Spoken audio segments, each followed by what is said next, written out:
20 சொன்னேன்ல. ஓகே, இப்ப Okay. Update பண்றேன். நீங்க வந்துட்டீங்க. ஓகே. Mataji. தன்வி இருக்காளாங்க? ஹலோ. இருக்காங்க. Okay. Thank you so much. Yeah.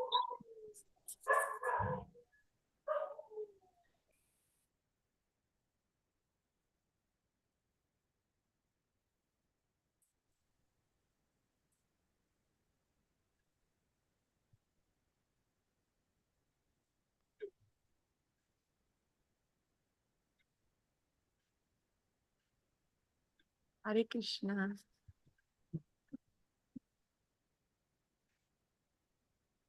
Hare Krishna.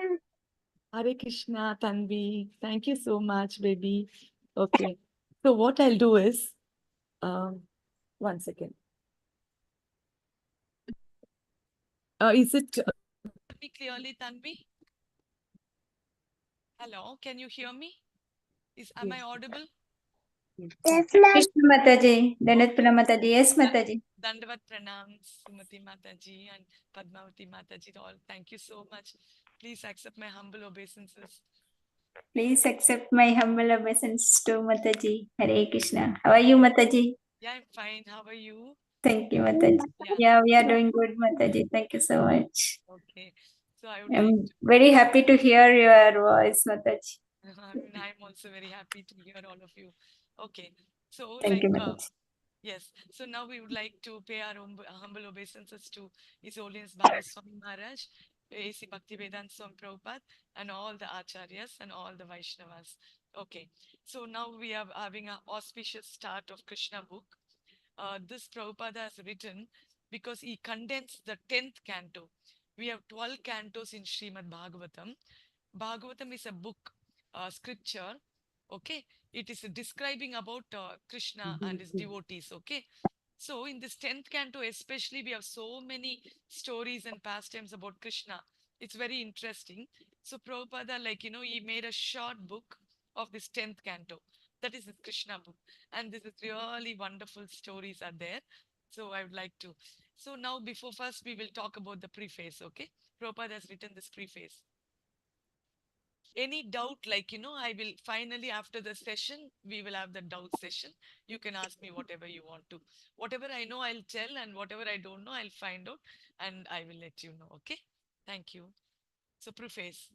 Nivritta tarsher upagiyamanat bhavaushadach chotra manobiramat ka uttama shloka gunanuvadat puman vira cheta vina pashugnat. Srimad Bhagavatam 10:1-4. In the Western countries, when someone sees the cover of a book like Krishna, he immediately asks, who is Krishna? Who is the girl with Krishna, etc.? The immediate answer is that Krishna is the Supreme Personality of Godhead. How is that? Because he confirms in exact detail to descriptions of the Supreme Being, the Godhead. So now I'll read this preface, I'll just read off. When I come to the first chapter, while reading, I will explain. Okay? Thank you. So the immediate answer is that Krishna is the Supreme Personality of Godhead. How is that? Because he confirms in exact detail to descriptions of the Supreme Being, the Godhead. In other words, Krishna is the Godhead because he is all attractive. Outside the principle of all attraction, there's no meaning to the word Godhead. I think I'll simplify this instead of reading. So what Prabhupada says is, anybody in the West, because in India, we all of us know who's Krishna. But in the Western countries, they are not familiar with Krishna. So when somebody sees a book in the library on Krishna, when they see Krishna and a girl next to him, that is Radha, they'll ask who is this person and who is the girl next to him. So what Prabhupada says is, this is Krishna, he is the Godhead, Supreme Personality. But then somebody might ask, why is the Supreme Personality of Godhead? So the explanation is given because he's got all these features. He's all attractive and he has wealth, he has fame, power, beauty, wisdom, and renunciation. So there are many people in this world also we see who are rich. Some people are beautiful. Some people are powerful like the politicians. Some people like the sannyasis are fully renounced. Some of them are very beautiful. Okay, like that. So you can see in one person they will have some quality, in other person they'll have other quality. They might have a little bit, but Krishna has all these qualities to the highest limit, and nobody can be equal to him. Hello.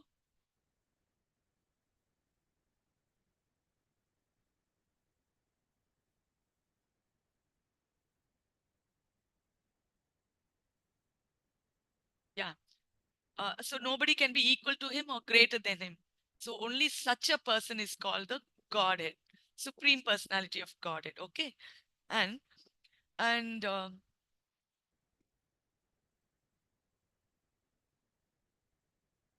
okay, and also there are, like, different kinds of people who, like, talk about God in different ways. For example, even about Krishna itself, we have so many sampradayas, like, Vishnu Sampradaya, Sri Sampradaya, Gaudiya Sampradaya, like that. So all of us also differ in the way we describe the philosophy. Okay, so even that is there. Like Sri Sampradaya, the way Acharya Ramanujacharya explains is slightly different than what our Acharyas explain. Okay, so all this is there, and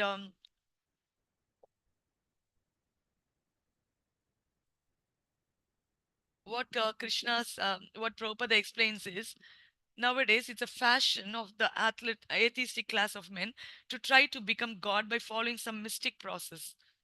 So many people will say they are God, but they cannot be God, because if you have to be God, then you have to have some reference and some authority to explain that you are God. I cannot go and say I am God. Okay, if I have to prove that I am God, I have to have certain conditions, like, in scriptures they have written some conditions which are only when they are like, matching, then only then it is the God. Everybody cannot say that they are God. Okay, and also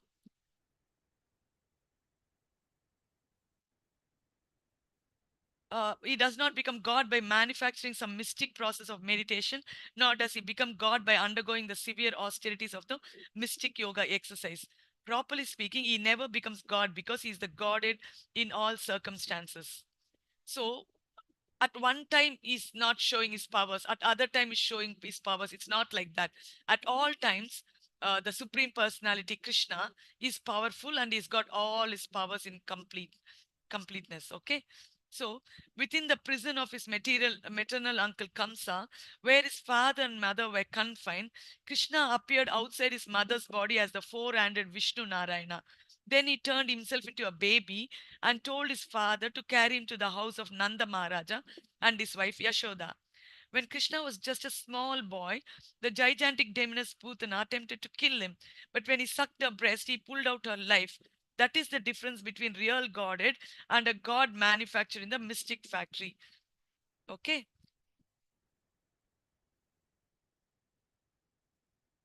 The art of focusing one's attention on the Supreme and giving one's love to Him is called Krishna consciousness. We have inaugurated, so Prabhupada, like, he started this Krishna consciousness movement so that everyone can satisfy, because all of us, like, are mainly dependent on love and affection. Each and every one of us, we only want love. If you take even an animal, what it is like, it also needs love, like, that's why even it also has its own kind of a family and stuff.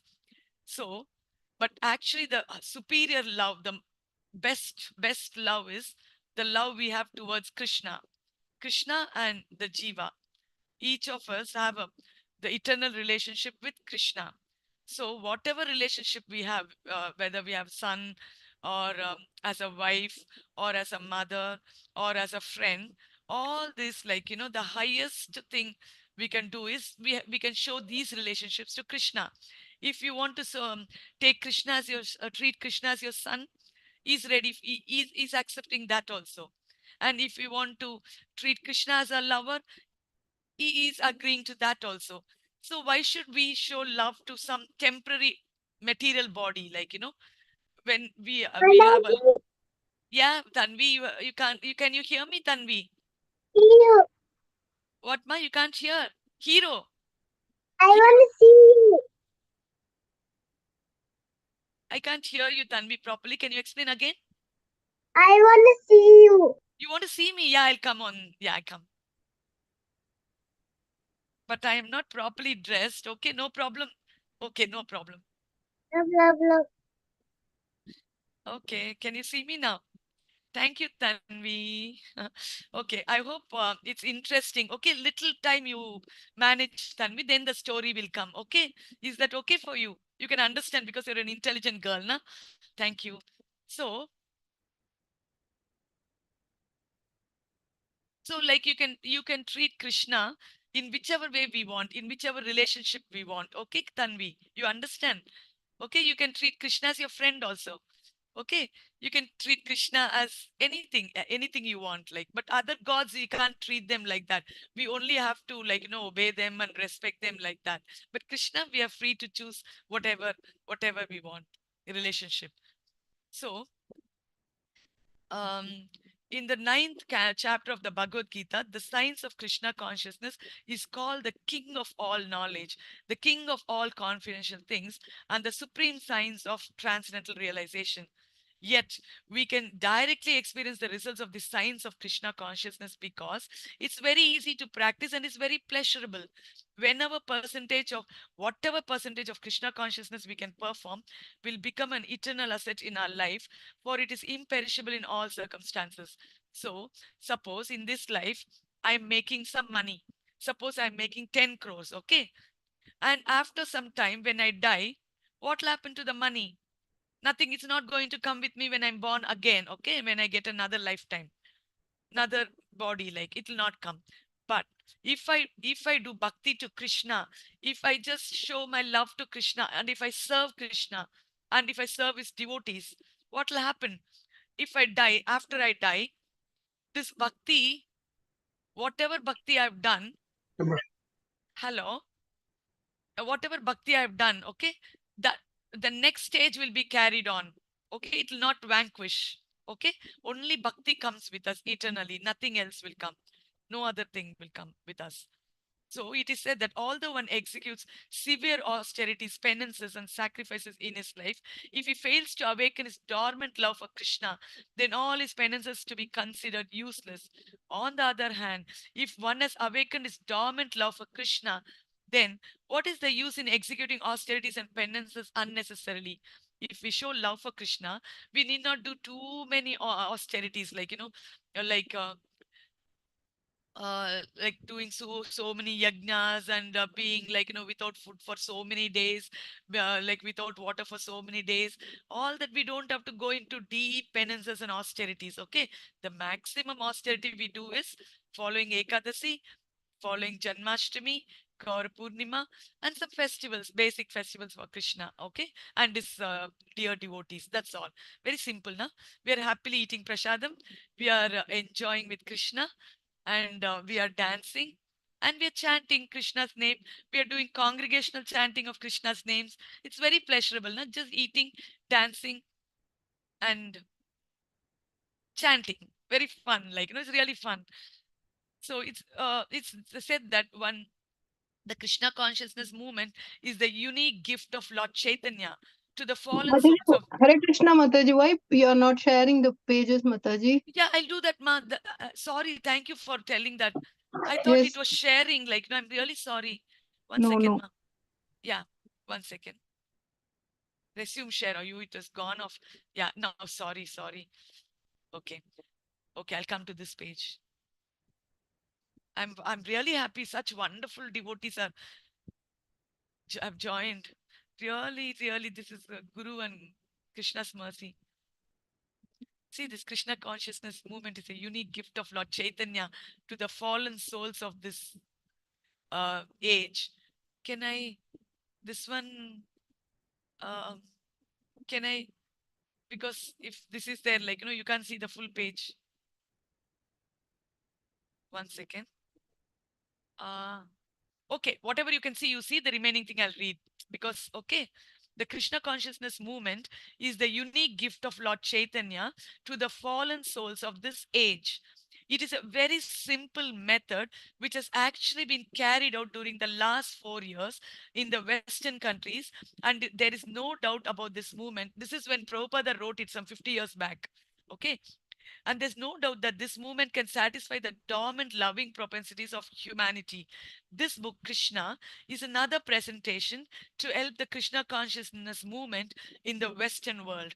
This transcendental work of literature is published with profuse illustrations. That is, he's given many pictures to, highlight this book.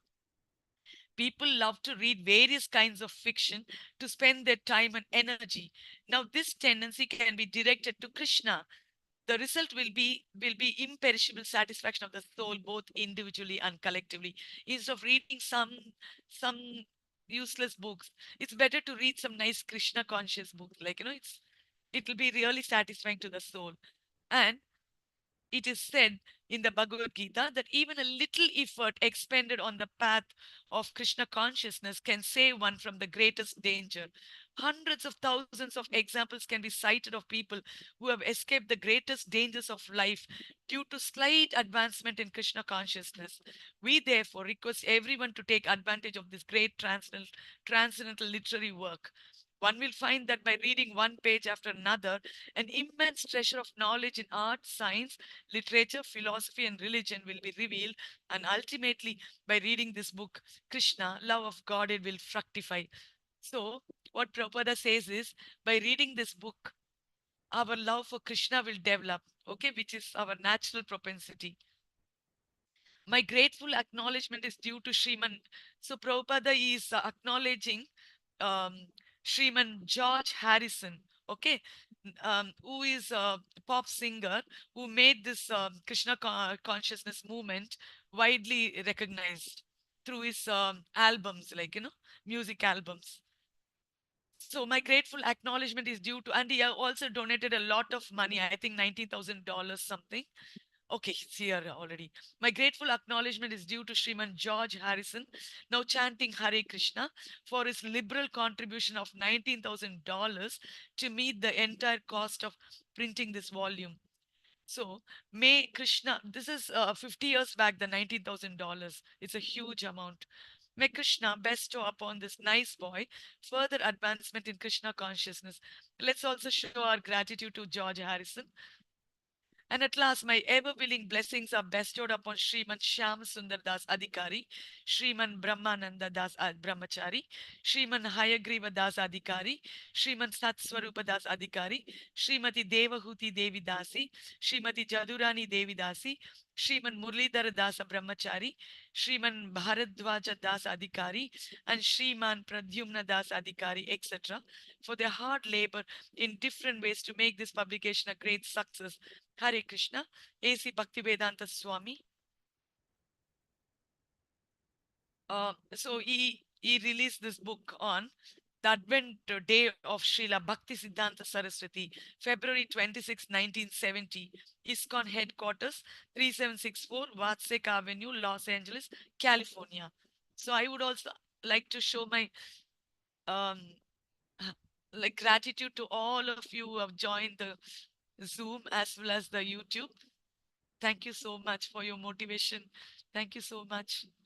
Okay, now let's go to the introduction. I hope all of you are finding it it's okay.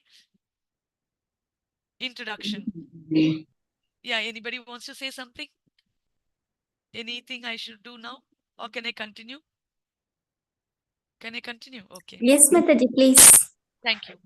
Krishna Krishna Krishna Krishna Krishna Krishna Krishna He Krishna Krishna Krishna Krishna Krishna Krishna Krishna He Krishna Krishna Krishna Krishna Krishna Krishna Rakshama Krishna Krishna Krishna Krishna Krishna Krishna Pahima Rama Raghava Rama Raghava Rama Raghava Rakshama Krishna Keshava Krishna Keshava Krishna Keshava Pahima Chaitanya Charitamrita Madhya 7.96. While attempting to write this book, Krishna, let me first offer my respectful obeisances unto my spiritual master, Om Vishnupada 108 Shri Srimad Bhaktisiddhanta Saraswati Goswami Maharaja Prabhupada. Then let me offer my respectful obeisances to the ocean of mercy, Lord Shri Krishna Chaitanya Mahaprabhu. He is the supreme personality of Godhead Krishna himself, appearing in the role of a devotee just to distribute the highest principles of devotional service. So, now all of you know about Chaitanya Mahaprabhu, but just in case somebody doesn't know, if somebody in the YouTube or anywhere who joins, and in case they don't know about Chaitanya Mahaprabhu, I'll just add a few words. So, even when I came to Krishna consciousness, I also knew about Krishna, but I didn't know about Chaitanya Mahaprabhu. So Chaitanya Mahaprabhu is none other than Krishna himself. He is coming in the mood of Radharani. He is also accepting a role of a devotee. Okay. So he has come to spread Krishna consciousness and the Hare Krishna Maha Mantra. He has introduced this congregational chanting of Hare Krishna Maha Mantra. Okay. So he's Chaitanya Mahaprabhu. Let's put it in simple terms. So Chaitanya Mahaprabhu, um, Lord Chaitanya began his preaching from the country known as Gauda Desha, West Bengal. And as I belong to the Madhva Gaudiya Sampradaya, I must therefore offer my. See, this Prabhupada has given in a very simple terms about the parampara. Beautiful explanation. Please listen carefully. And as I belong to the Madhva Gaudiya Sampradaya, I must therefore offer my respectful obeisances to the disciplic succession of that name. See, all of us have Krishna book. All of us could just read the book on our own and try to understand, but that is not the way. We can read, of course, that's okay, that's fine. But we always need somebody from the parampara to explain to us. That is the way the knowledge enters into us deeply, okay? And we get the realization. So, as I belong, I must therefore offer my respectful obeisances to the disciplic succession of the name. This Madhva Gaudiya Sampradaya is also known as the Brahma Sampradaya because the disciplic succession originally began from Brahma. Brahma instructed the sage Narada. Narada instructed Vyasadeva, and Vyasadeva instructed Madhva Muni or Madhvacharya. Sri Madhavendra Puri, the originator of the Madhva Gaudiya Sampradaya, was a sannyasi who belonged to the Madhvacharya disciplic succession. He had many renowned disciples such as Nityananda Prabhu, Advaita Prabhu, and Ishwara Puri. Ishwara Puri happened to be the spiritual master of Lord Chaitanya Mahaprabhu. So let us offer. See, this is in put in simple terms. Tanvi, you understand? Slowly, I'll tell you. See, from Brahma, Brahma is there now origin, the main God thing. Okay, God. From him, he gave it to Narada. Narada gave it to Vyasa. And from Vyasa, like that, we are getting our parampara system. Okay, that's it. So from parampara system, now I'm explaining to all of you. And slowly Tanvi will explain this story to somebody else. Sumati Mataji will explain to somebody else. Okay, like that. So then the parampara is continuing from you. Yes or no? So this is the parampara system. So uh Advaita. So let us offer our respectful obeisances to Ishwara Puri, Nityananda Prabhu, Sri Advaita Acharya Prabhu, Sri Vas Pandita, and Sri Gadadhar Pandita. Next, see Panchatattva. Chaitanya Mahaprabhu usually comes with his associates. How Krishna comes? How Krishna comes? Tanvi, he comes with Balaram and his friends, right? Yes or no? Yes. So similarly, Chaitanya Mahaprabhu comes also with his associates. Who are his associates? They are Nityananda Prabhu. Nityananda Prabhu is none other than Balaram. Then Advaita Acharya. Then Gadadhar Pandit. Gadadhar Pandit is Radha. Okay. Then Srivas Acharya. He is representing the devotee. So these are all the people. And next, let's offer our respectful obeisances to Swarupa Damodara, who acted as the private secretary to Lord Chaitanya Mahaprabhu. And let us offer our respectful obeisances to Sri Vasudeva Datta and the constant attendant of Lord Chaitanya. See, I can always skip this introduction and go to the story, but Prabhupada, in most of his books, if you take Srimad Bhagavatam or Bhagavad Gita or Krishna book or whichever book, in the introduction, he has given the essence in the introduction. So if you carefully read the introduction, we have understood the tattva. We have understood the philosophy. So even if you don't understand now, you better carefully listen, okay? Please, for some time you listen, then we'll go to the story. Is that okay, Tanvi?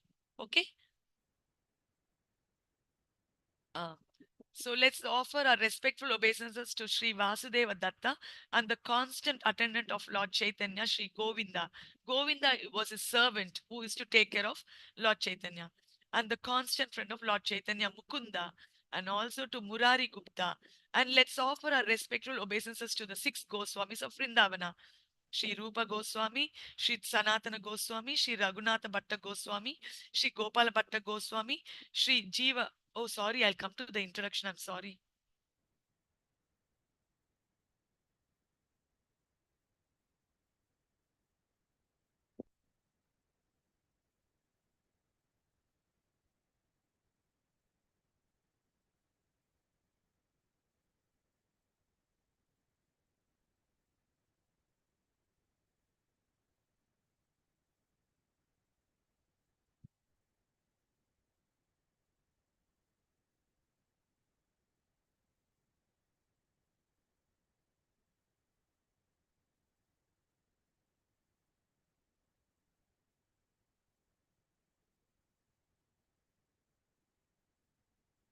1 second, I'll take this thing and come.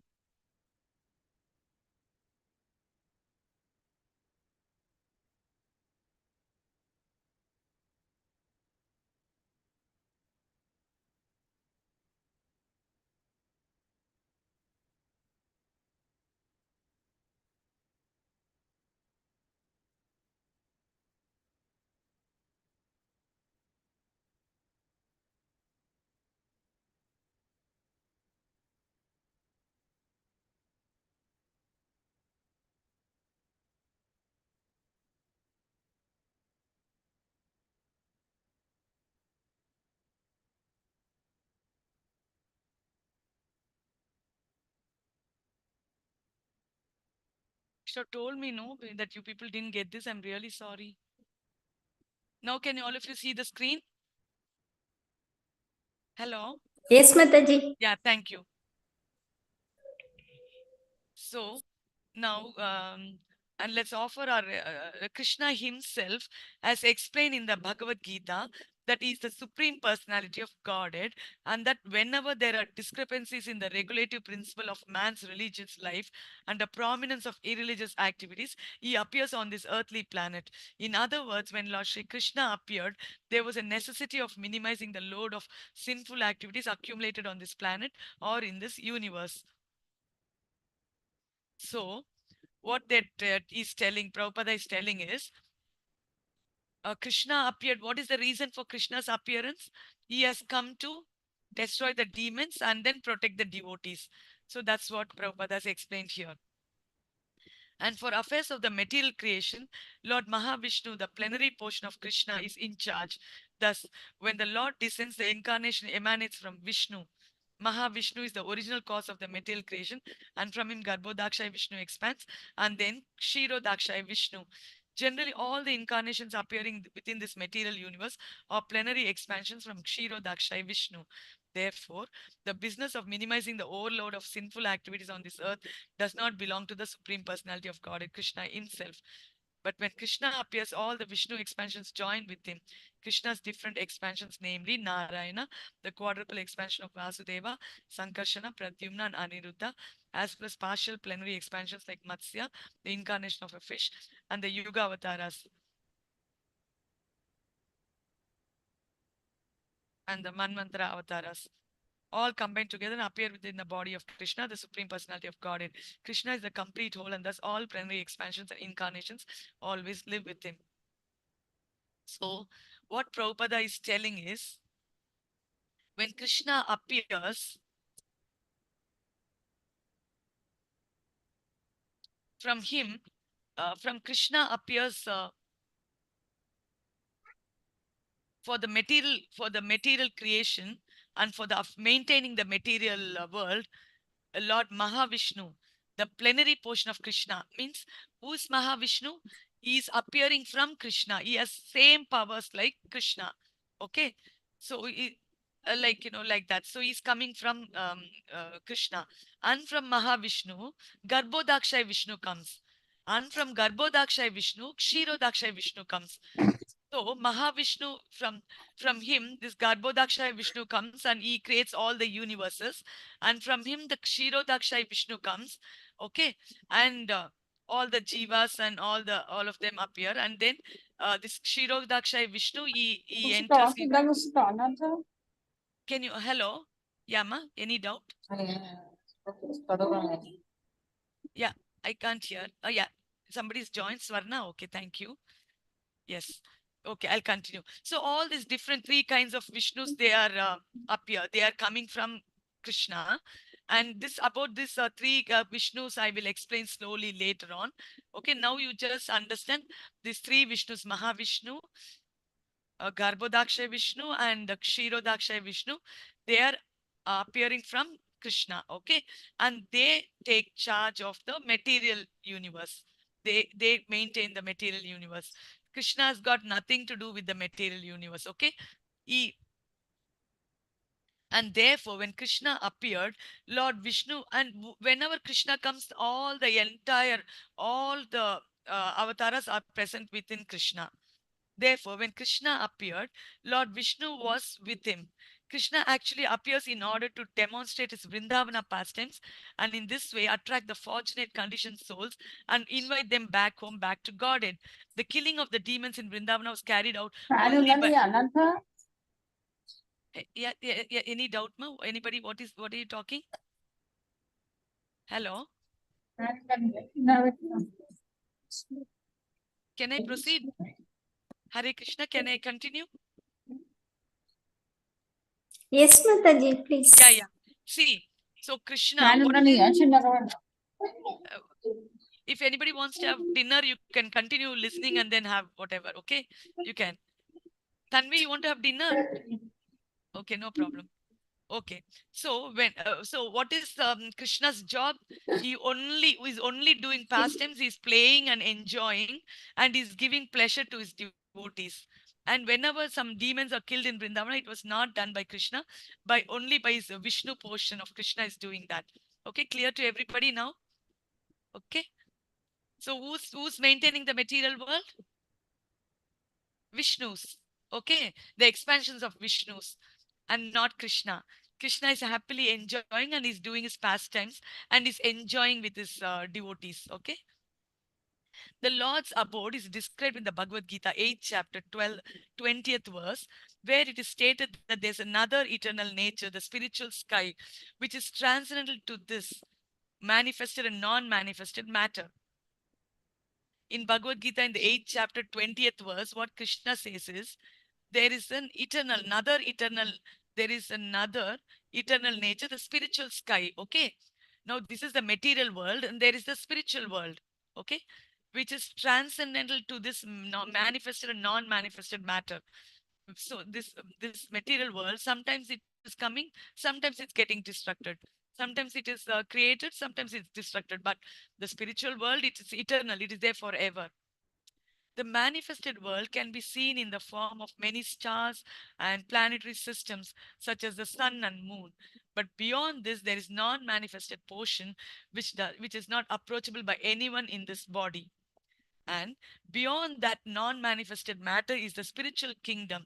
That kingdom is described in the Bhagavad Gita as supreme and eternal, never to be annihilated. This material nature is subjected to repeated creation and annihilation, but that part, the spiritual nature, remains as it is eternally. So, how is the manifested world? See, we can see the world we are living in, this material world. What can we see here? We can see the stars, we can see the different planets like the sun, moon, Jupiter, okay, like that. Okay, means we cannot see them clearly, but at least it's slightly visible to us. And what happens to this? It will remain there for a while, and after a while it will get destructed. Okay, now you can see many places there is a volcano eruption and that place is getting um, burnt up, and some places there is a tsunamis and then it is the sea is coming and covering the land, like that. Now, recently also we saw some tsunamis in Japan and all that. There was a huge destruction to many houses and all that. Like that, it happens, like, in the material world. Whereas the spiritual world, no such destruction. It is there permanently. And it is very pleasurable to be there. with Krishna. The supreme abode of the personality of Godhead, Krishna,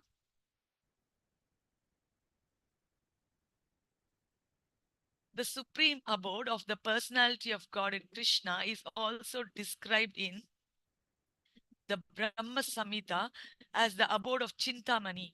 That abode of Lord Krishna, known as Goloka Vrindavana, is full of palaces made of touchstone. There, the trees are called desire trees, and the cows are called Surabhi. The Lord is served there by hundreds and thousands of goddesses of fortune. His name is Govinda, the primeval Lord, and he is the cause of all causes. There, the Lord plays his flute. His eyes are like lotus petals, and the color of his body is like that of a beautiful cloud. On his head is a peacock feather. He's so attractive that he excels thousands of cupids. Lord Krishna gives only a little hint in the Gita of his personal abode. Um, which is the supermost planet in the spiritual kingdom. But in the Srimad Bhagavatam, Krishna actually appears with all his paraphernalia and demonstrates his activities in Vrindavana, then at Mathura and then in Dwaraka. The subject matter of this book will gradually reveal all these activities. So, what there is another scripture called Brahma Samhita. So, in this book, what they've given a wonderful description of Krishna's abode, like where Krishna lives, the Goloka Vrindavan, in the spiritual sky. So that place is like full of touchstones. Like if you touch them and you desire something, you will get that. It whatever desires you fulfill. And there are the trees called desire trees. Those trees also will fulfill whatever desires we have. And the cows are called Surabhi. They give such tasty milk, like such nectar. It's not like an ordinary milk, like. And the Lord is served there by hundreds and thousands of goddesses of fortune, gopis. Okay, and and like that, and they're describing the beauty of Krishna. He's got such lotus petals like eyes, and the color of his body is blue in color, like a cloud, and he has a peacock feather, and he's so attractive, like he is more attractive than thousands of cupids. Okay, the family in which Krishna is called appeared is called the Yadu dynasty. Now, when we meet somebody, we ask people, who are you and where do you come from? What is your lineage and all that. So when we are interested in an ordinary person, suppose you like some film actor or actress, you are very much interested in knowing her background or his background. So when that is the case with an ordinary per material world person, what about Krishna, the supermost soul, the supermost personality of Godhead? So now Prabhupada is explaining his lineage, his family background. The family in which Krishna appeared is called the Yadu dynasty. This Yadu dynasty belongs to the family descending from Soma, the god in the moon planet.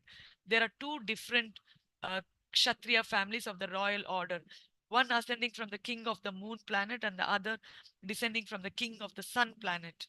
When the supreme personality of Godhead appears, he generally appears in a Kshatriya family because he has to establish religious principles or the life of righteousness. The, I'll just take for 15 more minutes. Is that okay, or should I stop now? And okay, with the end of this paragraph, I'll stop. And if you have any doubts, you can ask me. When the supreme personality of Godhead appears, he generally appears in a Kshatriya family because he has to establish religious principles or the life of righteousness. The Kshatriya family is the protector of the human race according to the Vedic system.